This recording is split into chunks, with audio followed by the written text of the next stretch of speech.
있는데 네. 그 전에 교수님 방금 유튜브에 올라온 영상을 보니까 지금 김상진의 정치를 바꾸자 쇼츠를 지금 매주 올리고 있거든요. 네. 오늘 17탄이 나왔습니다. 그 내용 굉장히 우리가 중요한 내용인데 한번 들어보겠습니다. 우리 김상진 교수의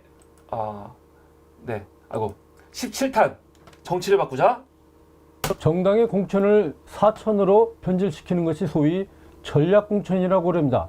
전략공천이라는 미명하에 정권이나 정당의 실세들이 친소관계에 따라 공천을 좌지우지하고 선거에 개입하여 개파를 만드는 것이 현실입니다. 지역에서 열심히 준비한 후보들이 있음에도 불구하고 중앙당에서 일방적으로 내려찍는 그런 공천에 의해서 선거 때가 되면 중앙당은 이에 항의하는 당원들로 몸살을 앓고 있습니다. 정당의 공천은 민주적이고 투명해야 합니다.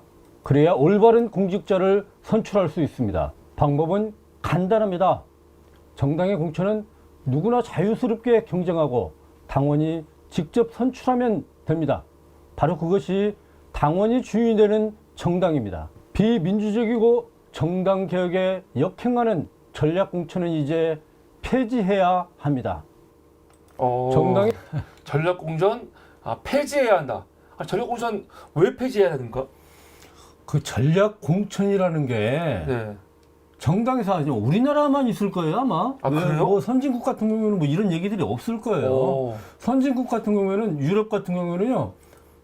정당의 후보는 정당의 당원들이 투표를 해가지고 선출하는 것을 아주 당연하게 생각하거든요. 네. 근데 우리나라 같은 경우에는 예전에 총재 시절에는 총재가 공천권을 모두 가지고 있었어요. 네. 총재가 그냥 이 사람 공천 줘 그러면 공천이 되는 거고 아웃시키면 아웃시키고 총재의 마음이었죠. 합법적으로. 예, 합법적이었죠. 네, 그 당시에는. 네, 네. 근데 이게 이제 총재가 이제는 당 대표로 이제 되고 그다음에 이 대통령과 당과의 이제 분리가 되면서 이제 당 대표 체제가 되면서 이제 총재의 공천권 행사 권한들은 없어지게 됐던 거죠. 네. 없어졌고 이거 개입하면 불법이죠. 그렇죠. 이게 박근혜가 그걸로 감옥 거죠. 예. 네. 감옥까지는 안 했는데 하여튼 그걸로 지금 나왔어요. 예. 예. 근데 그 당내에 이제 경선을 많이 해야 된다. 이것이 당내 민주화다. 이렇게 얘기하면서 당내 이제 경선들을 많이 했죠.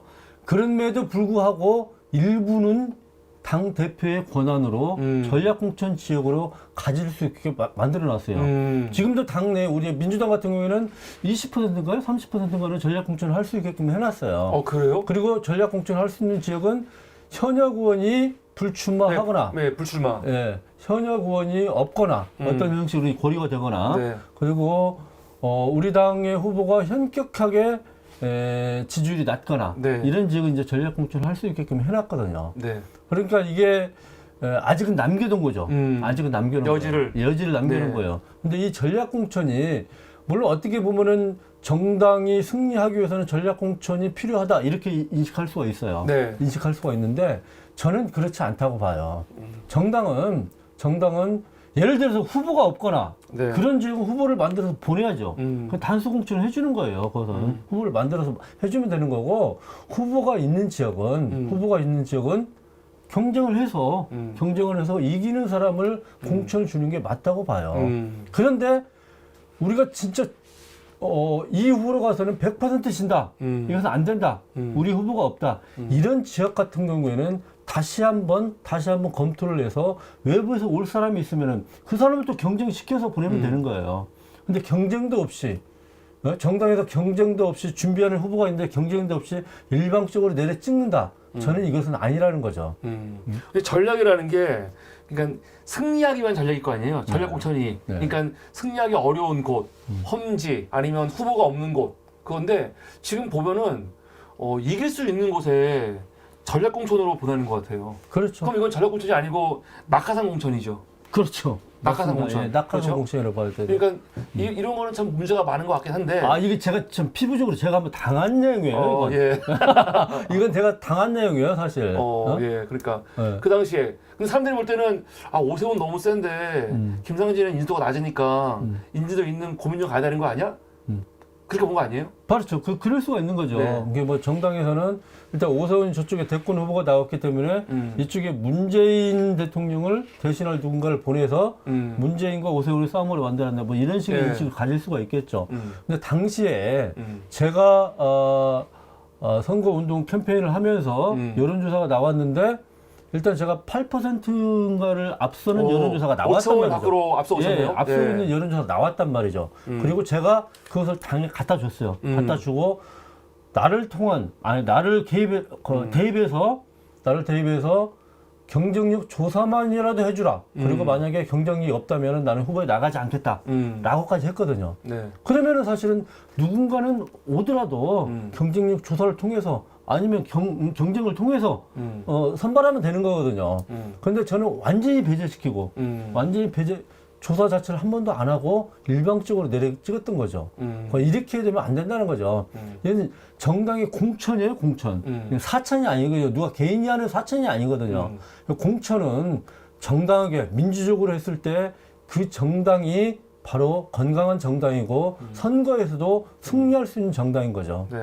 그 당시에는 이렇게 세게 안 말했는데 이제 한참 지났으니까 지금 이제 세게 얘기하시네요. 그 당시에는 또 그거 받아들이고 고민정 선대위원장까지 했습니다. 여러분들 네. 참고로 그렇게 하셨으면 좋겠고, 예, 알겠습니다. 김상진 교수의 17번, 17번째 정치개혁은 전략공천 폐지돼야 한다. 네. 좋습니다. 예. 네, 그러면 오늘 정치 이슈 시작하겠는데요. 지금 보니까 놀랄 만두님도 오셨고 또 미셸님, 정일영님, 짱군만님 오셨습니다. 김상진 후보님 어디 출마하냐고.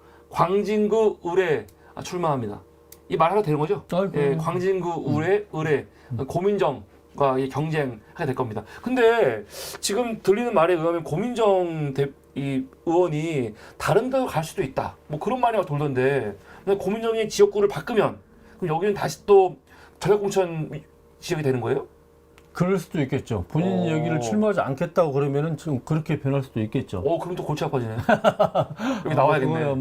그야 두고 볼 일은 제가 볼 때는 고민정 의원이 뭐 지역구를 떠날 생각은 뭐 전혀 없는 것 같아요. 아니 또 험지 출마 뭐 그런 말 나오길래 여기 있으라고 해야겠네. 네.